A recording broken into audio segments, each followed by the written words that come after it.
तो भाई लोग, कल अपन ने एकदम मस्त रिकैप करा था थॉर 1 और थॉर 2 का, और मैंने ये कहा था कि मैं रैग्नारॉक पे एक सेपरेट वीडियो लाऊंगा, और इसीलिए आज हम बात करने वाले हैं थॉर रैग्नारॉक की। और लास्ट टाइम की तरह थोड़ी सी कहानी, थोड़ी सी बकवास और एक अच्छा और सच्चा रिव्यू। तो बिना कोई देरी किए चलिए बकवास शुरू करते हैं।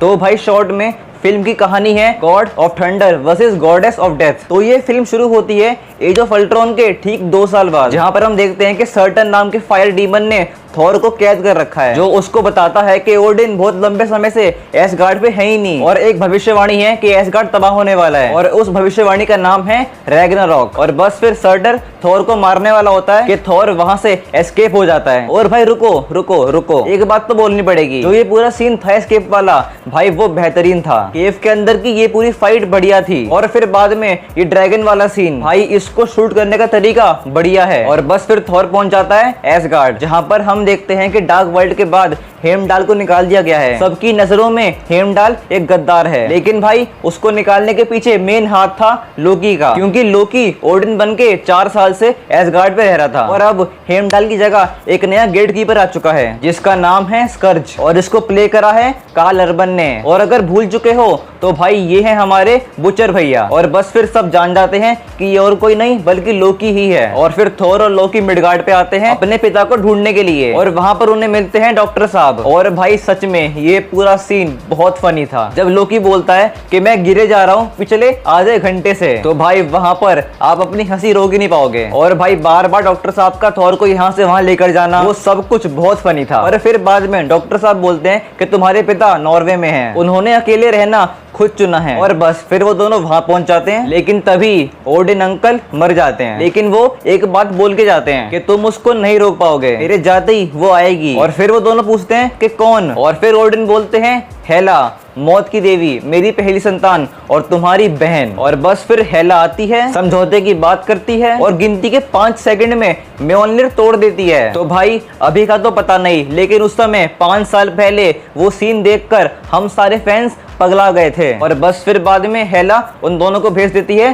सकार पे, जहां थॉर को मिलती है वैल्करी, और वो उसको ले जाती है अपने मालिक ग्रैंड मास्टर के पास। और ग्रैंड मास्टर सकार का क्रिएटर है, और वो यहाँ पे एक दंगल करवाता है जिसका नाम होता है द कंटेस्ट ऑफ चैंपियंस, और ठीक इसी नाम का एक गेम भी है मार्वल का, और मुझे वो गेम बड़ा पसंद है। और फिर हम देखते हैं कि ग्रैंड मास्टर एक बहुत ही बड़ा अय्याश है। और भाई यही बात, ग्रैंड मास्टर पे जो इस मूवी का टेक है वो मुझको पसंद नहीं आया। ग्रैंड मास्टर के सारे सीन्स बहुत ज्यादा वियर्ड थे, लेकिन हाँ भाई ये बात नहीं भूलना कि ये पिक्चर है टाइका वाइटिटी की, और उस बंदे का सेंस ऑफ ह्यूमर इस दुनिया से परे है। उस बंदे की कॉमेडी हर कोई नहीं समझ पाता। तो हाँ, अगर फिल्में देखनी है उसकी तो इन सब के लिए तैयार रहा करो, क्योंकि यही सब होने वाला है लव एंड थंडर में। और बस फिर हम देखते हैं कि जबरदस्ती स्टैनली सर थॉर की जुल्फे काट देते हैं, लेकिन कोई बात नहीं, अपने थॉर भैया फिर भी स्मार्ट लगते हैं। और बस फिर वहीं पे उसको मिलता है कॉर्ग, और अगर आप नहीं जानते तो भाई कॉर्ग को प्ले करा है खुद टाइका वाइटिटी ने। और थॉर देखता है कि वहां पे तो लोकी भी है, लेकिन लोकी वहां पे आया हुआ है बहुत हफ्तों पहले, और फिर वो जानता है कि यहाँ का टाइम अलग ही है। और बस फिर थॉर जान जाता है कि ग्रैंड मास्टर का अपना एक चैंपियन है जिससे लड़के सब लोग मर जाते हैं, लेकिन भाई वो थॉर है, वो ठान लेता है कि वो उस चैंपियन को हरा के रहेगा। और भाई इसमें कोई मिस्ट्री नहीं है, वो चैंपियन और कोई नहीं बल्कि हमारा हल्क था। और उसको देख के थॉर इतना खुश होता है कि पूछो मत। लेकिन वहां पे दोस्ती गई भाड़ में, हल्क उसको पहचानता भी नहीं है, और हल्क थॉर को बहुत ही गंदे वाला पीट देता है। लेकिन हाँ, उस पूरी फाइट में थॉर ने हल्क को टक्कर दी थी, लेकिन एंड में चीटिंग से हल्क जीत ही जाता है। और बस फिर अगले दिन थॉर प्लान बनाता है हल्क के साथ यहाँ से भाग जाने का, और वो जाते हैं क्वीन जेट में, जहाँ पे हल्क देखता है नेट की वीडियो, और बस फिर वो बन जाता है हल्क से ब्रूस बैनर। और ब्रूस को कुछ याद ही नहीं है, उसको ये भी नहीं पता कि 2 साल बीत चुके हैं, उसको बस लास्ट याद है सोकोविया और वहां पे अल्ट्रॉन। और बस फिर एंड में थॉर वैल्करी को अपनी टीम में कर लेता है, और वो तीनों वहां से भाग जाते हैं। और फिर बस वो सब पहुंच जाते हैं एसगार्ड, जहां पर वो देखते हैं कि हेला ने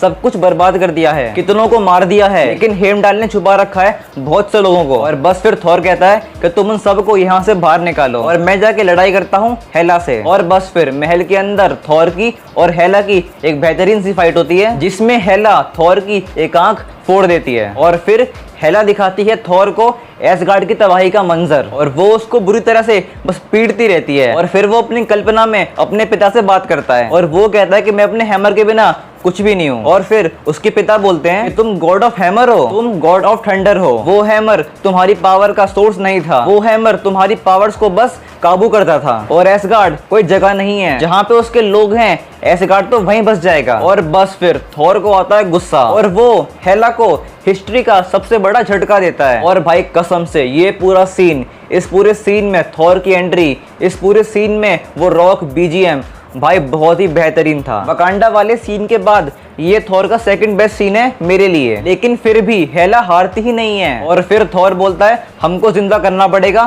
सर्टर को। जब तक हेला एसगार्ड पे है उसकी पावर्स बढ़ती रहेंगी। सर्टर को बुला के हमको एसगार्ड तबाह करवाना ही पड़ेगा। और फिर हेला बोलती है थॉर से you can't defeat me. Thor बोलता है I know but he can. और बस फिर आता है सर्टर और वो तबाह कर देता है एसगार्ड को, जिसके साथ साथ हेला भी मर जाती है। और बस फिर एक स्पेसशिप के अंदर सारे एसगार्डियंस, हेमडाल, थोर, लोकी, वेलकरी, कॉर्ग, मीक और हल्क सब लोग कहीं और निकल पड़ते हैं। और फिर हेमडाल पूछता है थॉर से एसगार्ड के महाराजा अब बताइए हम कहाँ जाएंगे। और फिर थॉर बोलता है अर्थ। और बस इसी के साथ ये फिल्म खत्म हो जाती है। और फिर आता है एंड में एक पोस्ट क्रेडिट सीन जहां पर हम देखते हैं कि थॉर के शिप के सामने एक बहुत ही बड़ा शिप खड़ा है, जैसे कि हाथी के सामने एक छोटा सा इंसानी बच्चा या फिर हाथी के सामने एक चींटी। और फिर यही सीन कंटिन्यूड था इन्फिनिटी वॉर में। तो भाई लोग ये थी इस मूवी की ब्रीफ में कहानी। और भाई अगर मैं इस पे अपना रिव्यू दूं तो ये पिक्चर मुझको बहुत बहुत